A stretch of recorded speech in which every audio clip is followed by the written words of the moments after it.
direkam.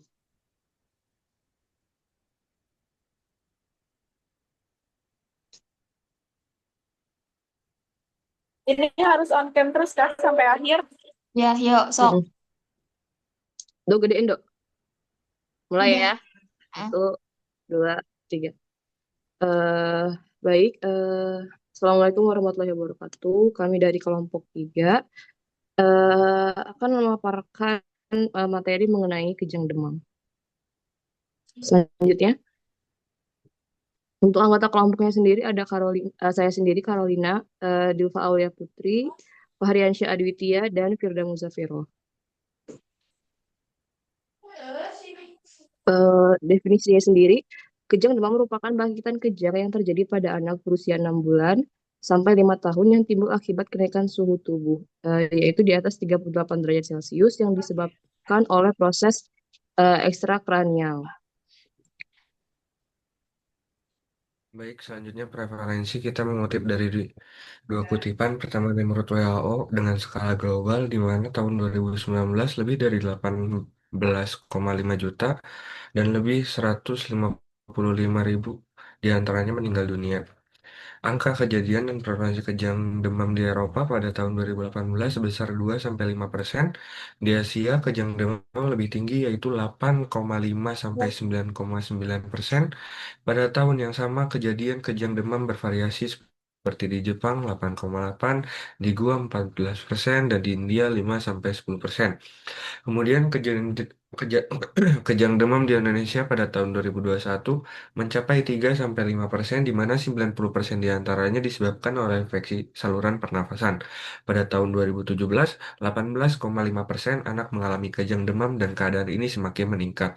Pada tahun 2018, kejadian kejang demam sebesar 22,2%, sekitar 25-50% anak-anak dengan kejang demam berulang kali mengalami kejang demam.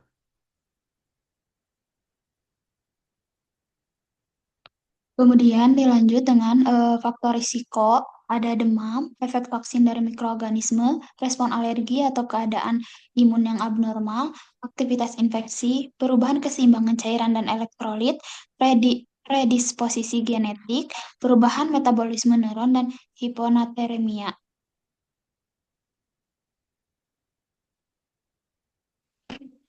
Selanjutnya ada etiologi, yaitu peningkatan suhu tubuh, infeksi virus seperti virus influenza, roseola, atau adenovirus yang sering menyebabkan demam tinggi yang memicu kejang demam.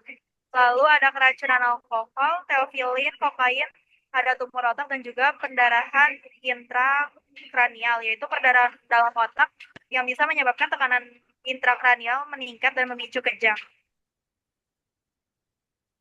Kemudian untuk manifestasi klinis, pertama ada kejang timbul dalam 24 jam setelah suhu badan naik diakibatkan infeksi di susunan saraf pusat seperti otitis media dan bronkitis. Dua, bangkitan kejang berbentuk tonik-klonik. Tiga, kejang biasanya singkat, berhenti sendiri, banyak dialami oleh anak laki-laki. Kejang demam sederhana, kejang demam yang berlangsung singkat, kurang dari 15 menit. Bentuk kejang umum, tonik dan atau klonik, serta tidak berulang dalam waktu 24 jam. Kejang dapat diberhenti sendiri dan pada saat berhenti tidak dapat memberikan reaksi apapun untuk sejenak. Tetapi setelah beberapa detik atau bahkan menit, kemudian anak akan sadar kembali tanpa adanya kelainan saraf.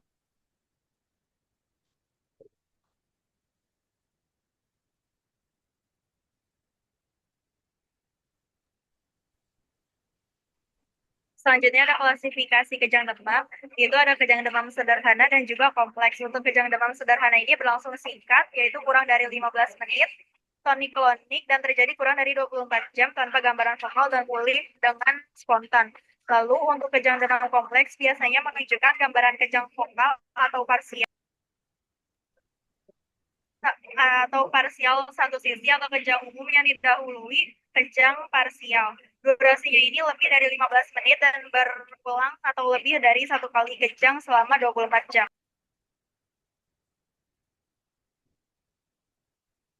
Selanjutnya, patofisiali kejang sederhana, patogenesis dan tumor klinis. Pertama, infeksi seringkali HPV-6 atau virus influenza pada anak umumnya usia 6 sampai 6 bulan sampai 6 tahun. Kemudian menjadi sintesis interleukin 1 beta pada hipokampus dan demam le- lebih dari 30 derajat Celcius.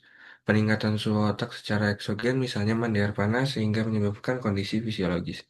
Kemudian mutasi subunit reseptor GABA, mutasi subunit kanal natrium, peningkatan produksi mediator demam, interleukin 1 beta, menjadikan kerentanan familial atau genetik sporadik terhadap peningkatan suhu.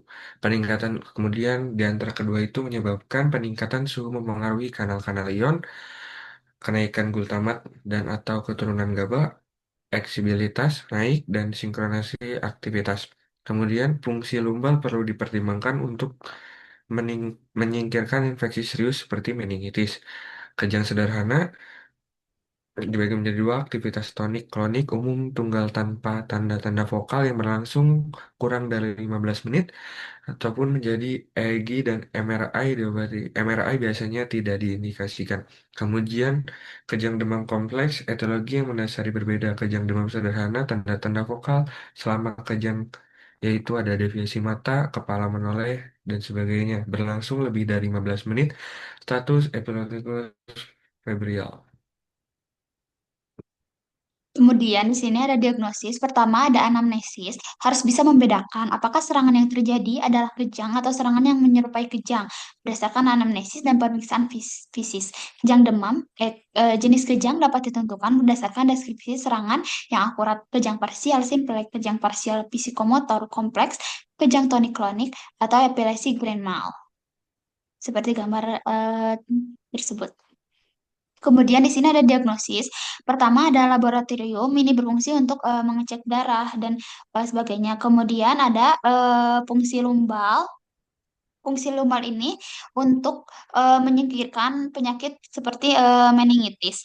Kemudian ada elektroensefalografi. Ini itu menilai aktivitas kelistrikan di otak. Kemudian ada pencitraan radiologis. Ini tujuan untuk mendeteksi kelainan pada struktural otak.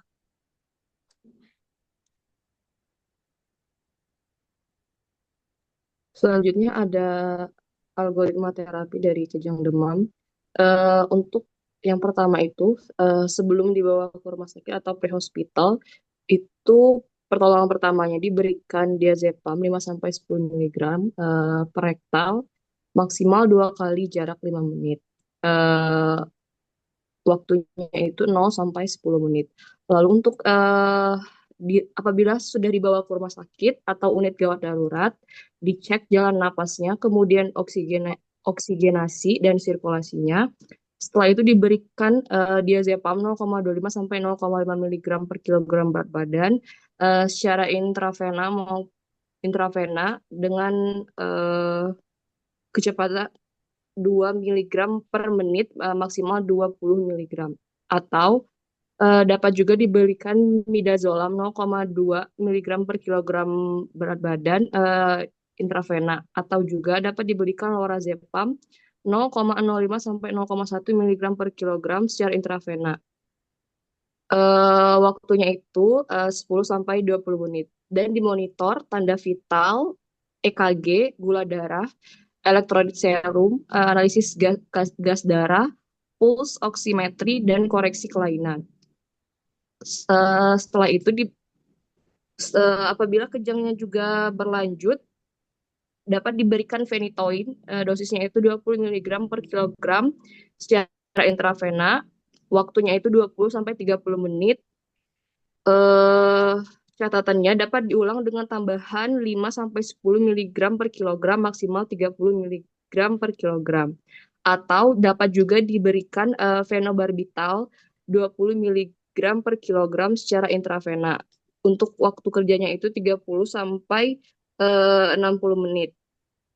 Nah, untuk fase refraktor yaitu apabila kejangnya itu berlanjut dan tidak dapat merespon pengobatan apapun, maka diberikan lini terakhir yaitu ada midazolam 0,2 mg per kilogram secara intravena, dilanjutkan drip 0,02 sampai 0,4 mg per kilogram per jam. atau pentotal tiopental 5 sampai 8 miligram per kilogram secara intravena, atau juga dapat diberikan propofol 3 sampai 5 miligram per kilogram intravena drip. Next.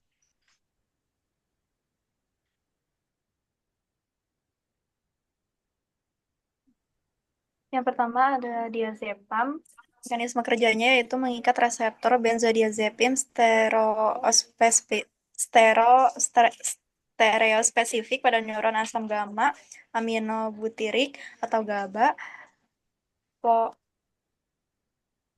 postinaptik di berbagai daerah sistem saraf pusat, misalnya otak dan susun tulang belakang, sehingga meningkatkan efek penghambatan GABA yang terlibat dalam induksi tidur, pengendalian hipnosis, memori, kecemasan, epilepsi, dan rangsangan neuronal. Untuk dosisnya itu pada anak pertolongan awal saat kejang demam yaitu diberikan diazepam rektal 0,5 sampai 0,75 mg per kilogram berat badan. Untuk bebek kurang dari 12 kg, 5 mg, kalau di atas 12 kg itu 10 mg. Dan jika kejang berlanjut meskipun telah diberi diazepam rektal, maka diberikan diazepam secara intravenal 0,2 sampai 0,5 mg per kilogram berat badan diberikan dengan kecepatan 2 mg per menit. Untuk interaksi obatnya itu efek aditif dengan barbiturat dan obat sedatif lain. Untuk efek sampingnya seperti mengantuk, kelemahan otot, amnesia, nyeri kepala, dan juga hipotensi. Untuk kontraindikasinya, depresi pernapasan, gangguan hati berat, miastenia gravis, insusistensi pulmoner akut, kondisi fobia dan obsesi, psikosis kronik, glaukoma sudut sempit akut, dan serangan asma akut.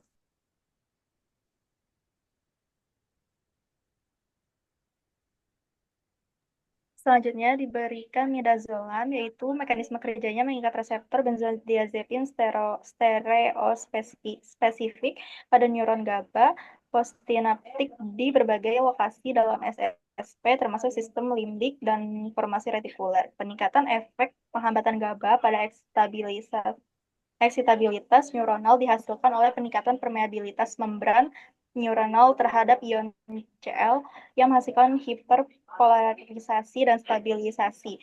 Untuk efek sampingnya itu perubahan tekanan darah, amnesia, anterograde, mual muntah, sakit kepala, dan juga sendawa.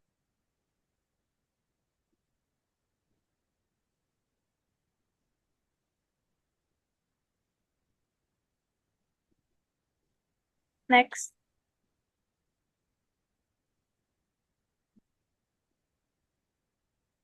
Selanjutnya untuk pilihan terapi selanjutnya ada lorazepam. Untuk mekanisme kerjanya mengikat reseptor benzodiazepin stereospesifik pada neuron GABA postsinaptik di berbagai lokasi dalam sistem saraf pusat, termasuk sistem limbik dan formasi retikuler. Peningkatan efek penghambat GABA pada eksitabilitas neuronal dihasilkan oleh peningkatan permeabilitas membran neuronal terhadap ion Cl yang menghasilkan hiperpolarisasi dan stabilisasi. Untuk efek sampingnya sendiri, mengantuk, kelemahan otot, ataksia, amnesia, dan ketergantungan. Next. Kemudian, Selanjutnya, golongan hidantoin atau fenitoin. Fenitoin ini diberikan apabila kejangnya itu berlanjut setelah diberikan diazepam ataupun midazolam. Untuk mekanismenya, menstabilkan membran neuronal dan mengurangi aktivitas kejang dengan meningkatkan aliran keluar atau mengurangi aliran masuk ion Na melintasi membran sel di korteks motorik serta pembentukan impuls saraf. Efek sampingnya sendiri ada hipotensi, nistagmus, ataksia, ucapan tidak jelas, gangguan mental, pusing, insomnia, dan sakit kepala. kemudian dilanjutkan dengan fenobarbital dengan mekanisme kerja terkait dengan kemampuannya untuk meningkatkan dan atau meniru aksi sinaptik GABA.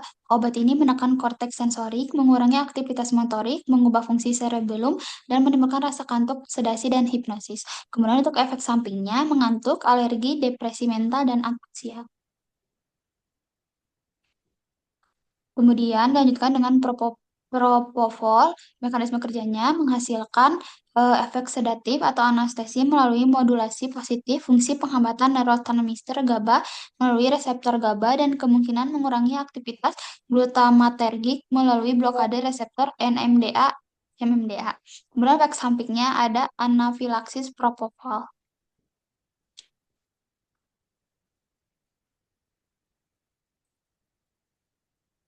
Selanjutnya, golongan anestesi intravena tiopental.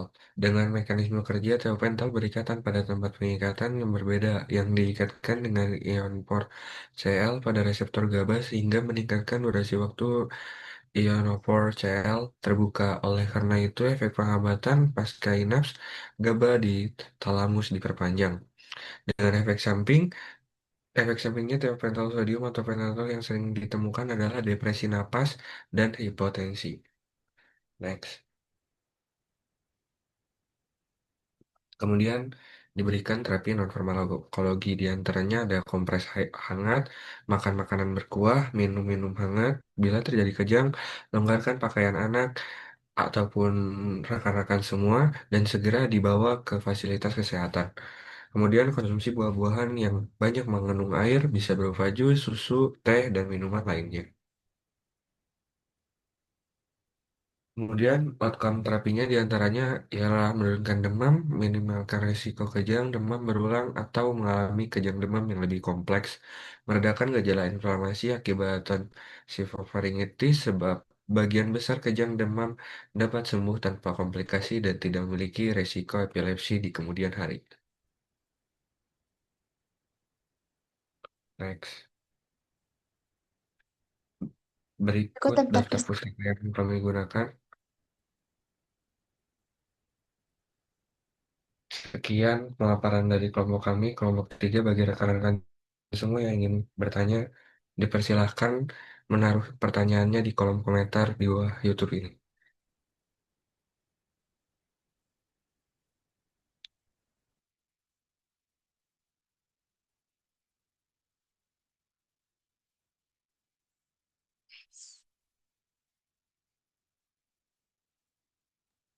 Stop share dulu ya.